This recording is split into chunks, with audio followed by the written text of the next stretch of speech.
Jack here again, back with another review, and I thought, or a book review better. I thought today I would talk about a book that I'm a huge fan of. I've been reading this book since like 2017, I think, like long, long time. And that book is The Conspiracy Against the Human Race by Thomas Ligotti. Thomas Ligotti is a Floridian writer of um, short story, sort of sci-fi horror, or like more like horror, more than I guess sci-fi, but supernatural type of writing. He's very inspired by writers such as H.P. Lovecraft. Talks about like a bunch of other writers too, but I don't know if I'll have time to go into like each of that, but I have my notes that I'll just talk about. So the background of me finding this book, honestly, I found this book not in the most straightforward way as like other people have. A lot of people have found this book through True Detective because there's some debate. I haven't looked into it. It's all what I've seen people say online. I don't actually know the ins and outs of it, but allegedly the writer of True Detective had plagiarized a lot of what was in Ligotti's this book that Ligotti wrote, and then sort of like inserted it into Russ Cole's dialogue. And I didn't know that when I watched True Detective, and after reading, you know, The Conspiracy Against the Human Race, and then going back and reading or watching True Detective, yeah, it does seem very like similar, especially when he says stuff like, I guess it's in my programming. Like, I'm just like, that sounds like Ligotti.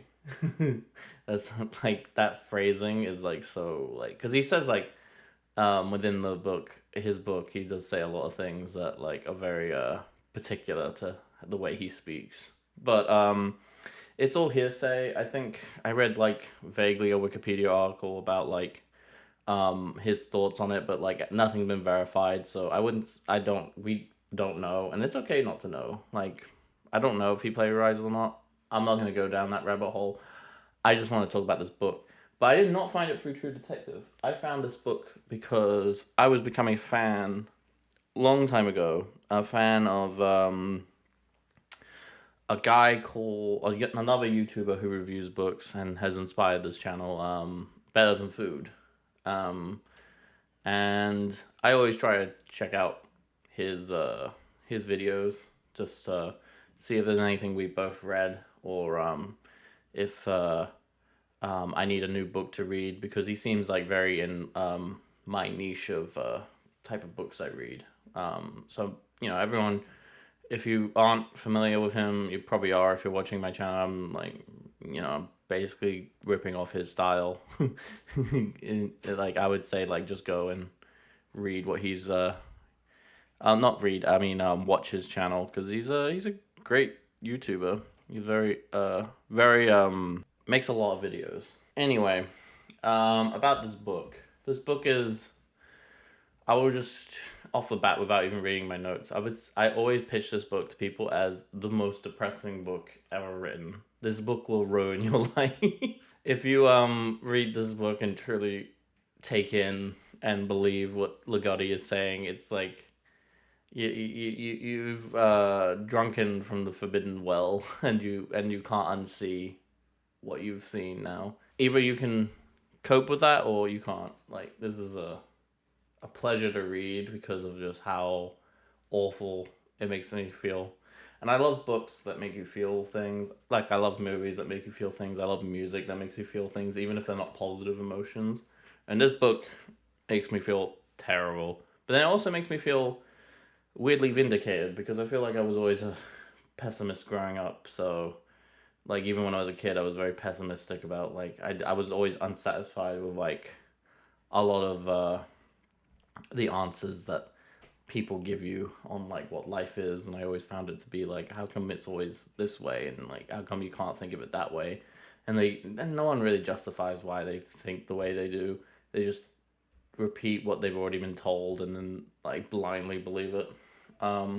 which is sort of like what Ligotti touches on too. And I guess I should go into sort of what this book is talking about specifically. So I put this like later in my notes, but I'll just point out a phrase. If you do read this book, a phrase that you'll come across a lot is malignantly useless. And what that means essentially is that Ligotti believes that we are all puppets that become self-aware, and then once a puppet is self-aware, it is sort of, how do I put it, living in a cruel world and living terribly, because like now the puppet knows that it has mortality. The puppet knows that life does not go on forever, and the puppet knows that none of the choices it's making is its own. It's a various of different elements and stuff, and laws of physics and chemistry and hormones and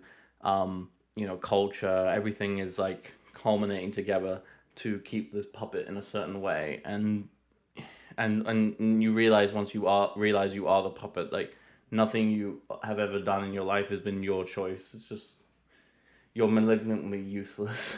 So this book does touch on, if any of that sounded familiar, that book does touch on determinism, and I'm a big believer in determinism. There's I don't live my life by determinism. I don't believe that I shouldn't, because some people misinterpret believing in determinism as being that you should never get out of bed and there's no point in doing anything in life, which I don't believe.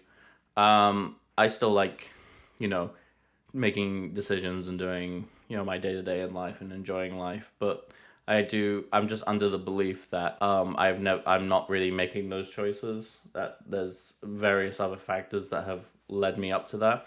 And I'm not the best man to explain determinism, so you might want to look into like, I don't know, like a documentary or film on YouTube, or even here, I think Neil deGrasse Tyson is a big believer in determinism as well. And then so is there's a film called Waking Life where you can type in Waking Life determinism scene, and it explains pretty well on the concept.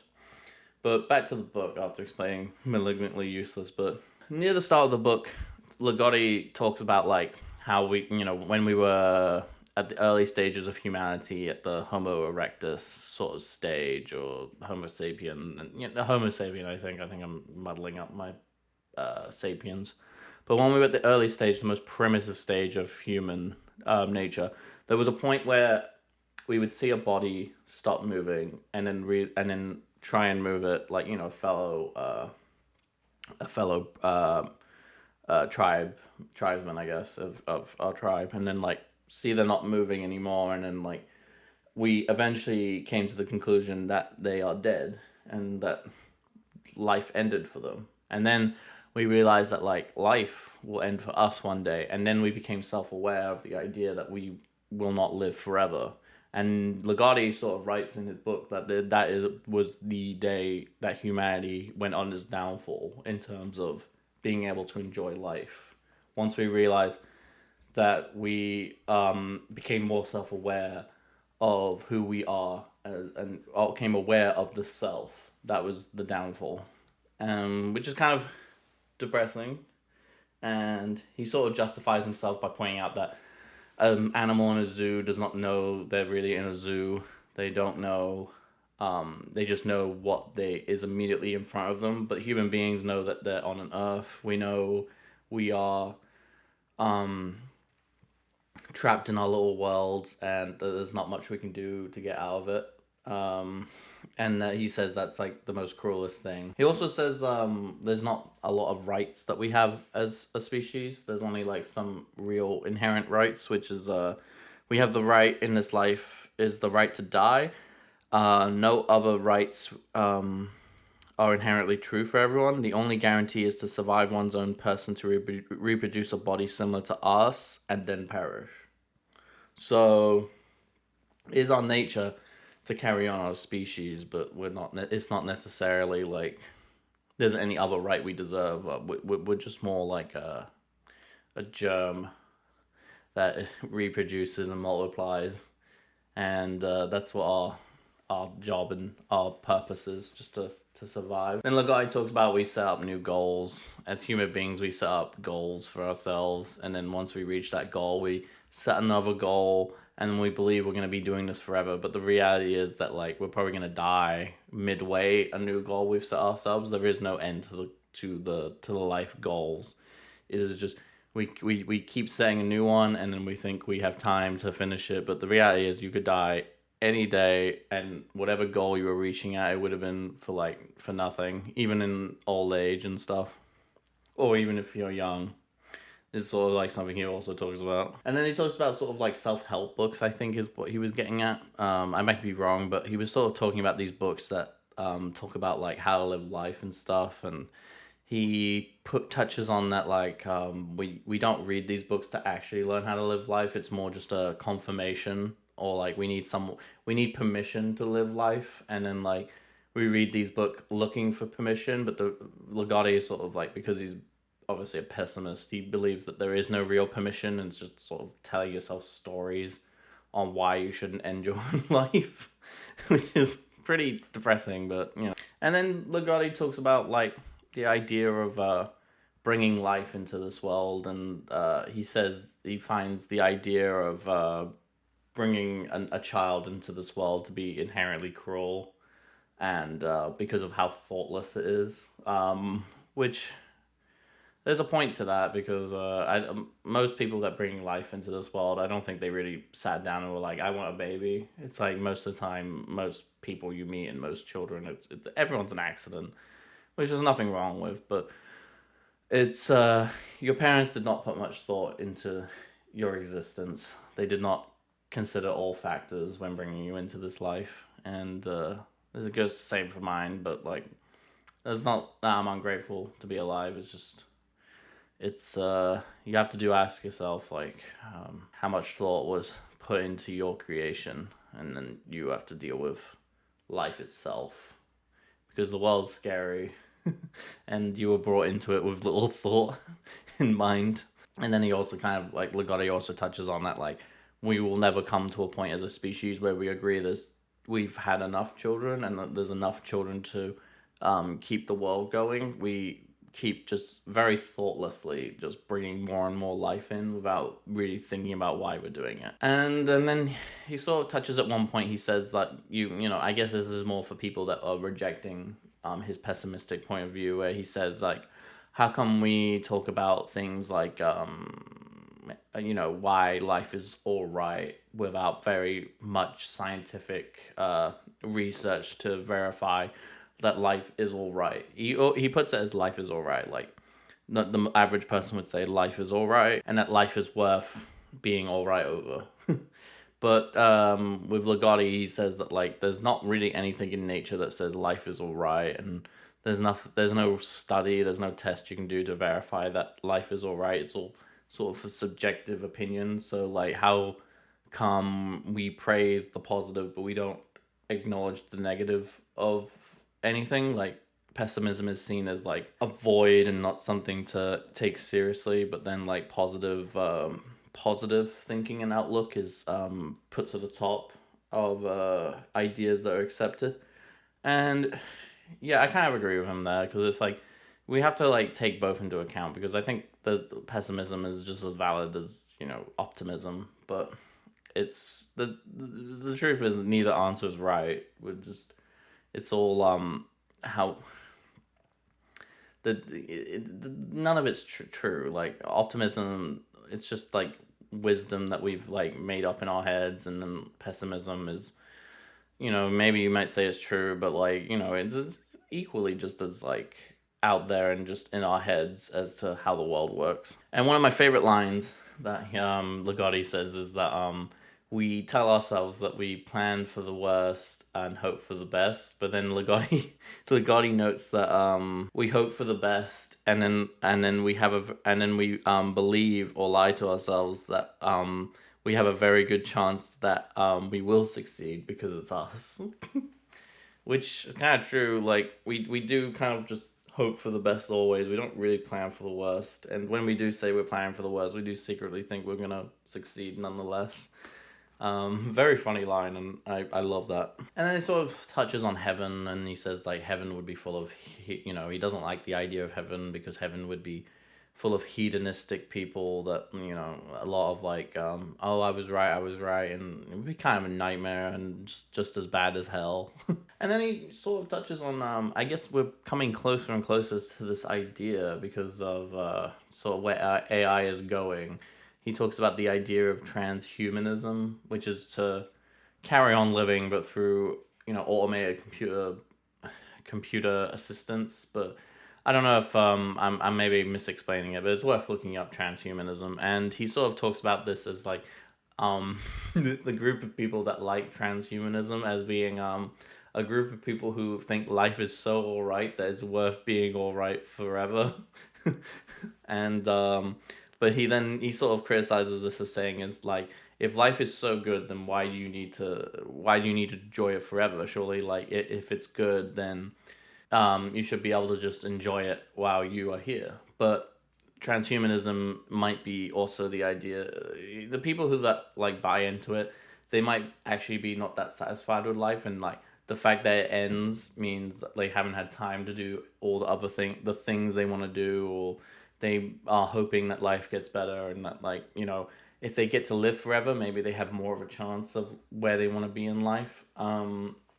So it's like, it doesn't seem like an appreciation of life. It seems like just holding on to hope, instead of being in denial that you have to really prioritize the time that you have while here. And then like, if you live as a computer, then you can just take as much time as you want. But the reality is we don't have all the time we want. It's now or never, really. And then I guess like one part I don't agree with Ligotti on, and I guess Ligotti's view of this is based, the way I read it is that it feels like Ligotti's probably not had like the best like social circles in his life. I might be wrong. I know nothing of the guy.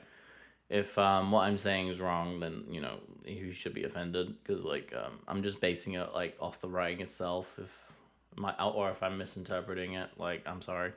But he sort of touches on that if you complain to your friends or you complain to your boss, you'll be ostracized, because like no one really wants to hear people complain. They only want to hear positive things, which I think is true in some sense. Like, if you're always a negative person, you're probably going to have like smaller social circles, because no one really wants to be around a negative person. But at the same time, I don't agree, because like I think if you need help and you need someone, you need like, you're not feeling great in life, it's not bad to talk to someone. You shouldn't be trapped in your own world and like hoping that like, something happens, your mental health will get better on its own. Like, you should ask for help. This is where I guess we kind of disagree. But I guess like there have been points in my life where I feel like when I've been honest, people aren't really that warm for it, or like want to change the subject. So I can understand where he's coming from in that sense. But you should talk to people if you're not feeling great about in life, even if it's a therapist, which he does say, like, he does point out like the only people who listen to your problems are the people that you pay to listen to them. But a friend can always be there too. I don't fully agree. I guess I'm getting near to the end of my notes, and what I'll add for the end of my notes is that like one of the biggest points that Ligotti sort of is bringing together in this book is that because the human race has consciousness, more so like a consciousness that no other species on this planet has, we've been kind of cursed with living with a knowledge that no other species has to deal with. And we have no other species to ask like for advice. We're sort of just stuck within our own species and hoping for the best. As he says like earlier in the book, he said like, we hope for the best and think we have a pretty good shot at getting the best. And we kind of are like that with our consciousness. It's, we have no other species to look to for help. We're just sort of stuck with just ourselves on like what we know of the world. And the book sort of ends with Ligotti talking about like people don't want to face hard questions, and he sort of invites the reader to, challenge him on that point that he made by saying like, if you don't believe me, then just ask anyone a really hard question from this book, they won't want to talk about it, which I think I'm scared to ask people about like a question that's proposed from this book. I guess my biggest takeaway, and I wrote this in my notes, I'm just gonna kind of read it. I'm not gonna pretend that I'm not reading from something, but like my biggest takeaway from this book was the book is depressing. It feels like a forbidden knowledge. It's a book that once you read it, you can't unread it. Once you see what Ligotti points out, you can't unsee it. You are cursed for the rest of your life with knowing what is the conspiracy against the human race. You can lie to yourself, you can tell stories, you can believe that you survive your own death, you can believe life is alright, you can give yourself goals in life, you can do many, many things, but at the end of the day, you are just an animal that learned something that should never have learned. And you are cursed with the forbidden truth, alone to bear the pain that is till the end of your lifespan. There is no next step, there is no part two. This is it. Whether you like it or not, no positive thinking, no book of affirmation is going to change the harsh reality of how indifferent the universe is to you. You are nothing. Your parents are nothing. Your ancestors were nothing. And the next life will also be nothing. You must endure till the end. That was sort of like my interpretation of the book. You don't have to agree with it. It's just I love what I love about this book is just how it makes me feel. Like I feel so down in the dumps after reading it, and then I get over it because it's just a book, and Ligotti might be also full of shit, as any other human being. You don't have to take it seriously, but I enjoy this book, and I guess that's all I had to really say about it. That's one of my favorite books. I'm gonna put a link below where you can buy it. I do see it at Barnes and Noble sometimes, which makes me laugh, and then. So check out this book. I think this book's worth a read. It might make your life worse. If you're not a particularly upbeat person, I don't recommend this book. Maybe, or if you're having mental health challenges, I wouldn't recommend this book. But you know, if you feel like you're up for the challenge, I would recommend reading this book. It's one of my favorites. Other than that, thank you for watching. I hope to be reading the next book. I won't spoil what the next one I'm reading is, but it's a pretty popular book at the moment. And it might take me a while to read because I've got a busy schedule coming up. But thank you for watching, and don't forget to subscribe. Don't forget to recommend me some books in the comments, and don't forget to like this page, and don't forget to comment your thoughts, and just interact with the page. And subscribe, obviously, I keep saying that, subscribe, and I'll see you in the next one. All right, thank you.